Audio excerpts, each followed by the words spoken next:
Bon, on était rendu dans les traitements. Donc, on va commencer par les traitements stade 1 à 3 parce que c'est différent des traitements du stade 4 à 5 quand on commence à être obligé de faire de la dialyse. Donc, au début de la maladie, le, le DFG, mettons, qui commence à être en bas de 90, en bas de 60, il me semble que c'est jusqu'à 60. Ce qu'on essaye de faire, c'est de ralentir l'évolution de la maladie. Donc, on essaye de maintenir la fonction rénale le plus possible. Là, je vous ai marqué d'aller voir le tableau 69.6, là, puis à la page 10, à la page 1017. Il y a tout ça en détail. Bon, ça avance pas.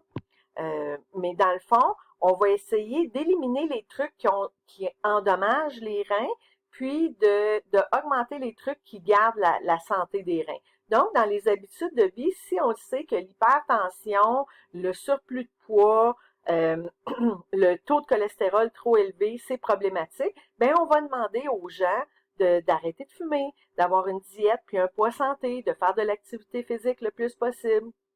Si c'est des gens qui font de l'hypertension artérielle, on va leur demander d'être le plus compliant possible avec leur traitement, d'essayer de garder leur tension artérielle en bas de 140 sur 90 parce que ils ont déjà des reins qui sont problématiques. Donc, on va leur demander que leur tension soit un petit peu plus basse. S'ils sont non diabétiques, c'est en bas de 140. S'ils sont diabétiques, on va y aller encore plus bas un petit peu parce que les patients diabétiques sont encore plus problématiques. Donc, on va demander à ces gens-là d'essayer de garder une tension artérielle en bas de 130. Donc, on va les médiquer en fonction de ça. Si les antihypertenseurs qu'ils reçoivent ne les gardent pas dans ces cibles-là, ben, les médecins vont augmenter leur dose d'antihypertenseurs. S'ils sont diabétiques, on va leur demander de surveiller leur diète vraiment, d'être vraiment compliants avec leur traitement. C'est pas parce que les autres, on leur demande de pas être compliants, là, c'est pas ça. Mais on va essayer d'être le plus compliant possible, de garder une glycémie en bas de 7 en tout temps. C'est sûr que si on fait ça, on va diminuer le dommage qu'on fait aux reins. Le cholestérol, la même chose. On va probablement prescrire à ces gens-là un antiplaquettaire juste en prévention, surtout si c'est des gens qui sont à risque d'avoir des problèmes cardiaques, des problèmes de maladies cardiaques artério-sclérotiques, MCAS. C'est des gens à qui on va donner des antiplaquettaires pour être sûr qu'il y ait le moins de risque de caillots possible. Ensuite de ça, quand on est rendu dans le stade 4 et 5, là, on parle de insuffisance rénale avec des manifestations cliniques. On va essayer le plus possible de préserver ce qui nous reste de fonction rénale. On va continuer à faire là, ce que j'ai écrit ici, tout ça ici, là, on va continuer à faire ça, c'est certain, mais on va aussi essayer de préserver le petit peu de fonction rénale qui reste. On va traiter clairement les maladies cardiovasculaires parce que rendu là, c'est hyper problématique. Et rendu là, on va essayer de prévenir les complications. On va s'assurer que le patient est confortable, puis on va essayer de prévenir les complications avec d'autres médications et de la dialyse. Donc, les patients rendus là, ils vont prendre des anti-hypertenseurs, soit des diurétiques, soit des IECA, des inhibiteurs de l'enzyme de conversion d'angiotensine. Hein, j'étais bonne de m'en souvenir du premier coup. Puis ARA, je me souviens plus. C'est tous des patients qui vont prendre des statines. Les statines, tu sais, quand je vous dis que les classes de médicaments, si on apprend les noms génériques, ça nous donne la classe des médicaments. Donc, tous les médicaments qui finissent en statine, atorvastatine, c'est des médicaments pour le cholestérol. Donc, tous ces patients-là vont prendre ça. Si nos patients font de l'hypercalémie, puis rendu au stade 4 et 5, c'est quelque chose que les médecins vont surveiller beaucoup parce que ça va être assez problématique. Et si la calémie augmente, on va la diminuer, puis il y a des médicaments, on va le voir dans la prochaine diapositive, il y a des médicaments et des façons de faire descendre ça. Puis il y a aussi dans l'alimentation des trucs qu'on va demander aux patients d'éviter de manger pour pas augmenter son niveau de potassium. On va surveiller les problèmes d'anémie et si les problèmes d'anémie deviennent assez graves, on va donner On va remplacer l'érythropoïétine que la glande surrénale n'est pas en mesure de sécréter par de l'éprex ou de l'aranesp. Je dis ça anaresp, mais c'est aranesp. Le problème avec ça, par contre, c'est que ça augmente la viscosité du sang. Parce qu'il y a plus de globules rouges, ou sont plus grosses les globules rouges. Donc, ça augmente la viscosité du sang. Puis, augmenter la viscosité du sang, ça augmente la tension artérielle. Donc, il faut peser les pour et les contre à ce moment-là. Là. Puis, on va choisir le moindre mal. On va médiquer les complications neurologiques. Donc, si c'est des patients qui souffrent de convulsions à cause des déchets qui sont dans leur sang, clairement, on va faire de la dialyse, mais on va soigner les convulsions aussi. Pour le prurite, tantôt j'ai dit que le givre d'urée se dépose sous la peau puis ça pique beaucoup, mais c'est des gens on va soigner avec du Benadryl pour essayer de diminuer cette sensation-là.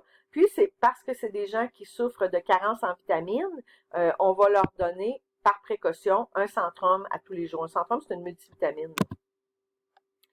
Ici, c'est la diapositive pour diminuer le potassium. Quand on a un patient, la première ici, là, c'est on a un patient qui nous arrive à l'urgence là, avec un taux de potassium très, très, très élevé. Là. Il nous arrive en acidose métabolique intense, respiration cousmale, il est léthargique, semi-comateux, comateux, puis il faut faire baisser en arythmie, bradycardie, toute la patente, là, puis il faut faire baisser son potassium rapidement. C'est un traitement avec de l'insuline. Donc, on va donner de l'insuline intraveineuse à ce patient-là. Ce que ça va faire, c'est que ça fait pénétrer le potassium dans les cellules. Le problème avec ça, c'est qu'on ne l'a pas éliminé, le potassium. On l'a juste caché. C'est comme quand on fait du ménage, puis on cache la poussière en dessous d'un tapis. Bien, ça a l'air propre, mais si on lève le tapis, la poussière est là. Bien, c'est la même chose ici. Ça a l'air bien, là, notre potassium il est beaucoup mieux, mais le potassium il est juste caché dans les cellules, il va finir par en ressortir, il va falloir s'en débarrasser éventuellement. Ça, on fait ça là, juste quand le taux est tellement élevé là, qu'il faut rapidement le faire baisser. Donc, traitement d'insuline, on voit ça surtout à l'urgence. Ensuite de ça, le bicarbonate de sodium, ça c'est pour faire pour neutraliser l'acidose, puisqu'on n'est pas capable les reins sont pas capables de réabsorber du HCO3. Si on donne du bicarbonate de sodium, on va rééquilibrer la neutralité de l'acidose. Gluconate de sodium aussi, la même chose. Là. Ça, c'est des choses qui vont vous être prescrites par le médecin.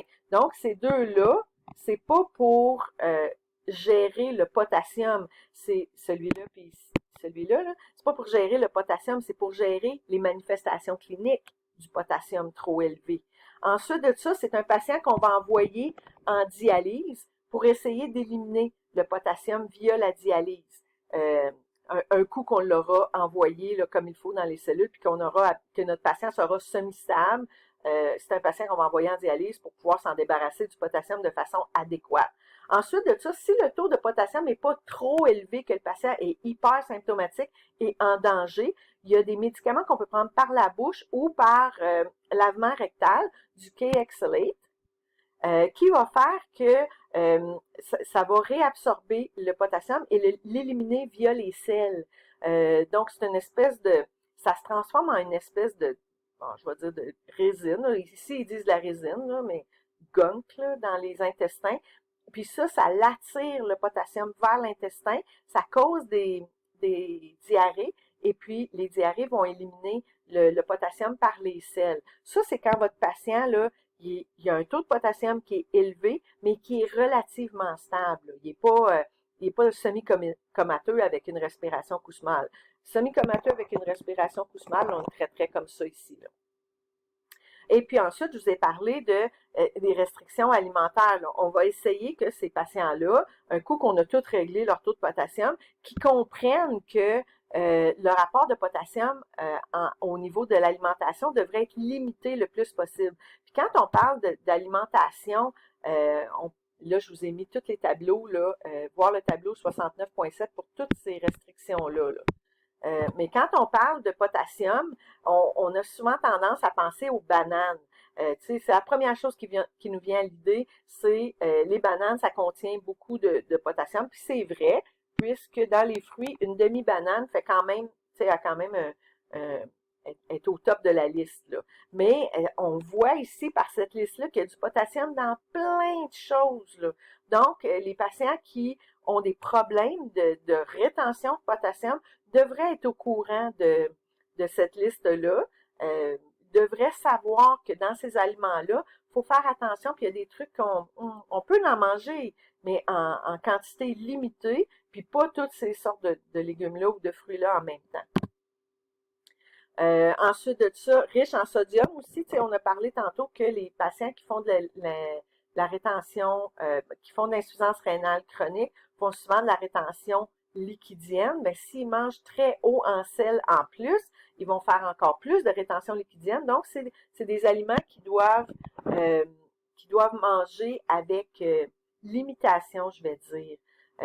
Les viandes assaisonnées, ça je veux dire les viandes froides, toute viande froide qui se respecte est très très haute en sel. Donc c'est des trucs qu'on ne devrait pas manger. Les soupes, les ragoûts, là je parle de soupes et ragoûts en conserve. Ou des plats préparés à l'épicerie, je m'en allais dire à l'hôpital.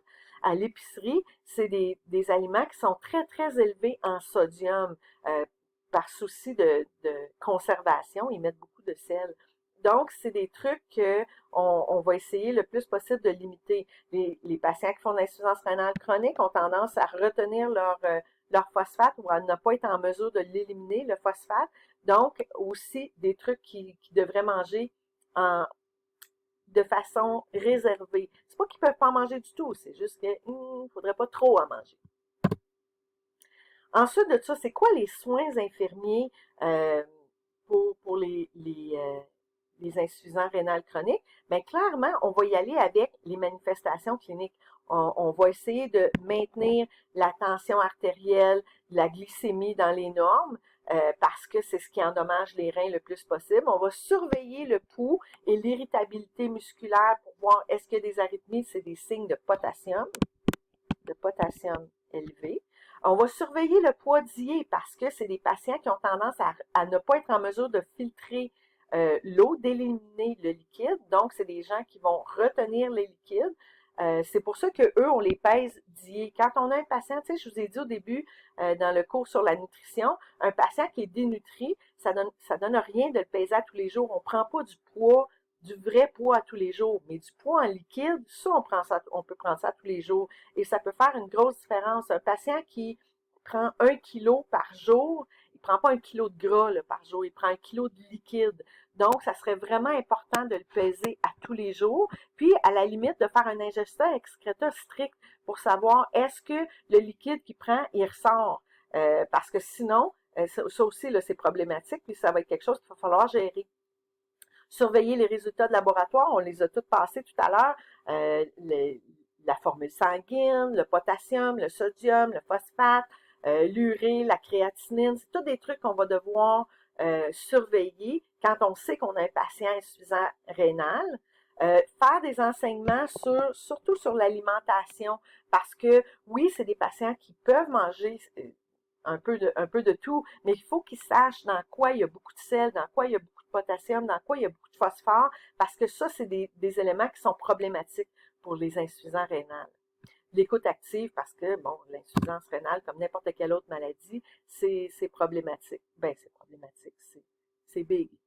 Alors, là, on est rendu dans les traitements stade 4 et 5. Quand on est rendu stade 4 et 5, là, on a un débit de fibrillation, de filtration glomérulaire qui est vraiment limité. Donc, faut commencer une dialyse pour faire ce que le rein n'est pas capable de faire. Donc, filtrer le sang pour éliminer les déchets. Et il y en a deux façons, péritonéale et hémodialyse. Hémodialyse, ça veut dire qu'on filtre le sang direct.